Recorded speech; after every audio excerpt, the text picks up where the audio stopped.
VR22 is a regenerating agent for oxidized bitumen that makes it possible to create new asphalt by reusing existing milled road surfaces.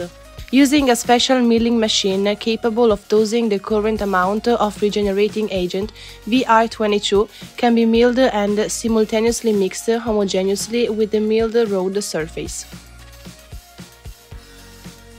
VR22 can be used to replace and restore damaged road pavements without the use of new hot mix asphalt.